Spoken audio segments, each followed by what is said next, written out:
हिंदी में यूपीएससी की तैयारी से संबंधित प्रोग्राम्स को देखने के लिए सब्सक्राइब करें स्टडी IQ IAS हिंदी। प्रिय व्यूअर्स, इस कार्यक्रम के माध्यम से आप सभी की यूपीएससी की तैयारी में स्टडी IQ IAS हिंदी की ओर से एक और सहायता प्रदान किए जाने का प्रयास किया गया है। इस श्रृंखला में हम आपको महत्वपूर्ण ऐतिहासिक शख्सियतों के बारे में परीक्षोपयोगी जानकारी प्रदान करेंगे, जो न केवल आपके लिए प्रारंभिक परीक्षा में सहायक होगी, बल्कि यह मुख्य परीक्षा के दृष्टिकोण से भी अत्यंत उपयोगी सिद्ध होगी। सितंबर 1926 की बात है। अमेरिका की हार्वर्ड यूनिवर्सिटी में अंतर्राष्ट्रीय दर्शन शास्त्र कांग्रेस का आयोजन होना था। इस आयोजन में देश दुनिया के कई प्रमुख प्रवक्ताओं और विचारकों को आमंत्रित किया गया था। आमंत्रित वक्ताओं ने तय समय पर अपने वक्तव्य दिए और दुनिया के विभिन्न दर्शनों की व्याख्याएं की गईं।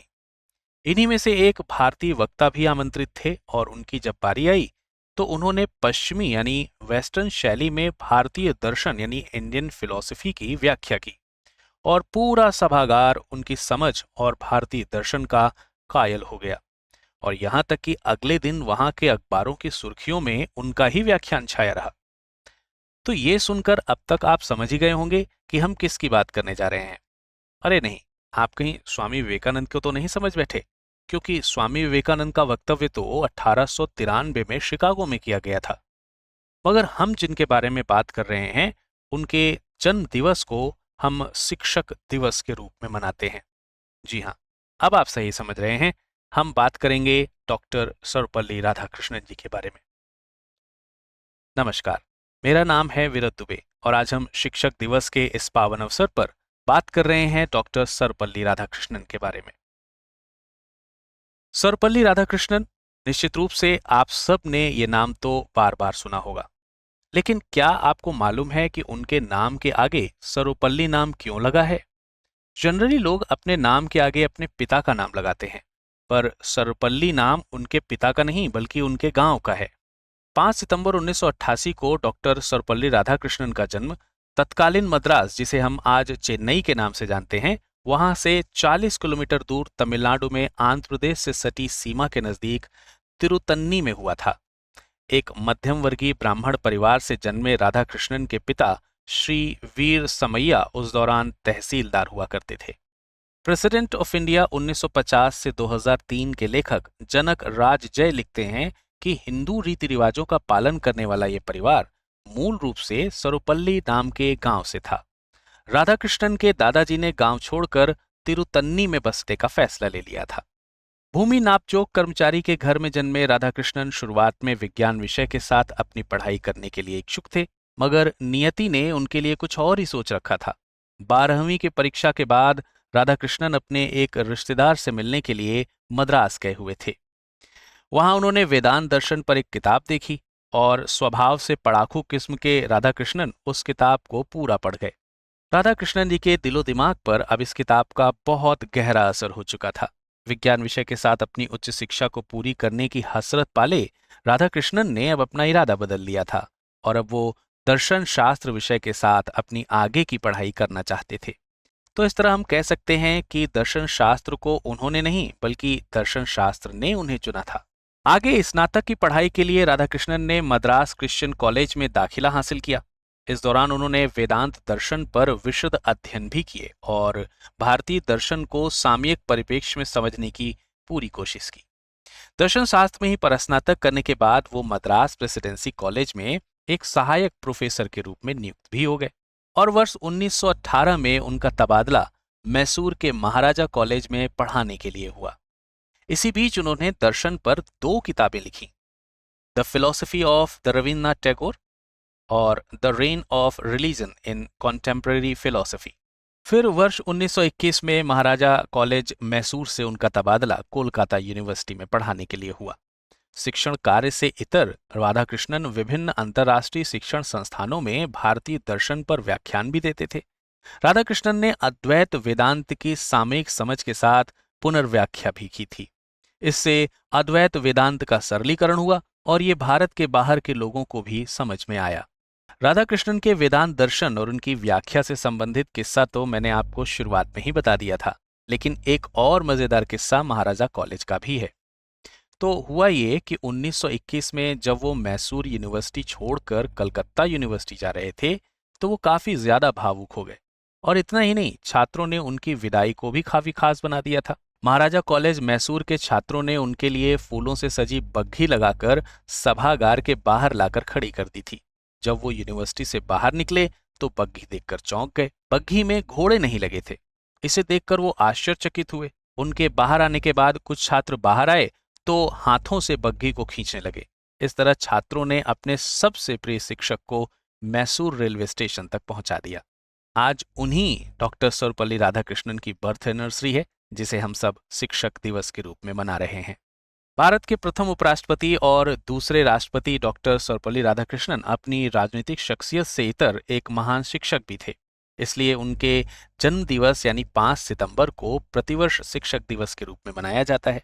लेकिन सवाल ये है कि हम सब राधाकृष्णन के जन्मदिन को शिक्षक दिवस के रूप में केवल इसलिए मनाते हैं क्योंकि वे एक महान शिक्षक थे, या फिर इसके पीछे भी कोई कहानी है?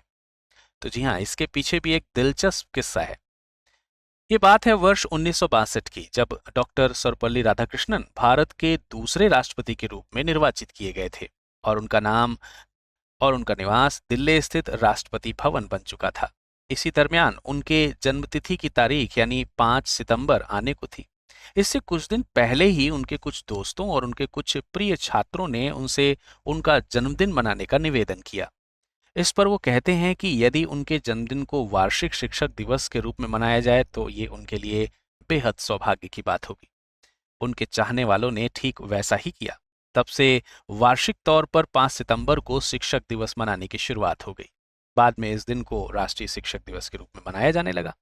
खैर, हम बात कर रहे थे कि उनका तबादला अब मैसूर से कलकत्ता हो गया था और इसी दौरान यानी इसी कालखंड में राधाकृष्णन ने दर्शन शास्त्र पर एक कालजयी किताब the Hindu view of life लिखी थी। 1929 में उन्हें ऑक्सफोर्ड के मैनचेस्टर कॉलेज में व्याख्यान देने के लिए आमंत्रित किया गया था। यहाँ उन्होंने an ideologist view of life नामक व्याख्यान दिया। बाद में इसी व्याख्यान की विषय वस्तु को आधार बनाकर इसी नाम से उसकी एक पुस्तक भी प्रकाशित की थी। जून 1931 में ब्रिटेन के राजा किंग जॉर्ज पंचम द्वारा उन्हें नाइटहुड की उपाधि भी प्रदान की गई थी। इसी दौरान वर्ष 1931 में उनके शैक्षणिक जीवन में एक अहम पड़ाव पड़ता है, जब आंध्र प्रदेश विश्वविद्यालय के वाइस चांसलर के पद पर उनकी नियुक्ति होती है। एक विश्वविद्यालय प्रशासक के तौर पर राधाकृष्णन शानदार काम करते हैं। उनकी इसी मेधा और अनुभव का सम्मान देते हुए मदन मोहन मालवीय जी उन्हें बनारस हिंदू विश्वविद्यालय का चांसलर बनने के लिए आमंत्रण देते हैं। राधाकृष्णन इस आमंत्रण को सहजतापूर्वक स्वीकार करते हैं और बनारस हिंदू विश्वविद्यालय के वाइस चांसलर का पद ग्रहण कर लेते हैं। हालांकि शैक्षणिक जीवन से इतर राधाकृष्णन ने एक समग्र राजनीतिक जीवन भी जिया है। भारत की आजादी से पूर्व 1940 के दशक में जब संविधान के शुरुआती मसौदे पर काम करने के लिए सप्रू समिति का गठन किया गया था, तब इस कमेटी के सदस्य के तौर पर राधाकृष्णन को भी नामित किया गया था। इस कमेटी का एक अन्य काम हिंदू मुस्लिम के बीच लगातार बढ़ रहे सांप्रदायिक तनाव को कम करने की दिशा में कुछ समाधान सुलझाना था। वर्ष 1946 में गठित संविधान सभा के एक सदस्य के रूप में भी इनका निर्वाचन हुआ और इसके 2 साल बाद 1948 में गठित किए गए यूनेस्को के एग्जीक्यूटिव बोर्ड में भी इन्हें एज अ चेयरमैन चुना गया। यहाँ पर भी वो भारतीय प्रतिनिधित्व मंडल को नेतृत्व प्रदान कर रहे थे। इसी दरमियान की बात है, भारत के प्रथम प्रधानमंत्री जवाहरलाल नेहरू ने उनसे सोवियत संघ में बतौर राजदूत काम करने के लिए कहा। नेहरू की बात मानते हुए वे संविधान सभा से इस्तीफा दे देते हैं और मास्को के लिए रवाना हो जाते हैं। चूंकि इस दौर में विश्व 2 ध्रुवों यानी सोवियत संघ और संयुक्त राष्ट्र अमेरिका में बढ़ चुका था और नेहरू गुटनिरपेक्षता के पक्षधर थे। ऐसे में सोवियत संघ को साधने के लिए नेहरू को एक योग्य सिपह सालार की जरूरत थी। 12 जुलाई 1949 को राधाकृष्णन बतौर राजदूत अपनी सेवाएं प्रारंभ करते हैं, मगर सोवियत संघ के प्रशासनिक स्टालिन से उनकी मुलाकात संभव नहीं हो पाती है। परंतु तकरीबन 6 महीने बीतने के बाद 14 जनवरी 1950 को स्टालिन से उनकी मुलाकात होती है। सोवियत संघ के राष्ट्रपति के आधिकारिक निवास क्रेमलिन में रात 9 बजे स्टालिन से उनकी मुलाकात हुई। शुरुआती अभिनंदन के बाद ही राधाकृष्णन स्टालिन से पूछ बैठते हैं, आपको मिलना इतना मुश्किल क्यों है? इस पर स्टालिन का जवाब आता है, क्या वाकई मुझसे मिलना इतना मुश्किल है? देखिए, हम आप तो मिल ही रहे हैं। इसके बाद 5 मिनट की मियादी वाली मुलाकात तकरीबन 3 घंटों तक चलती रही।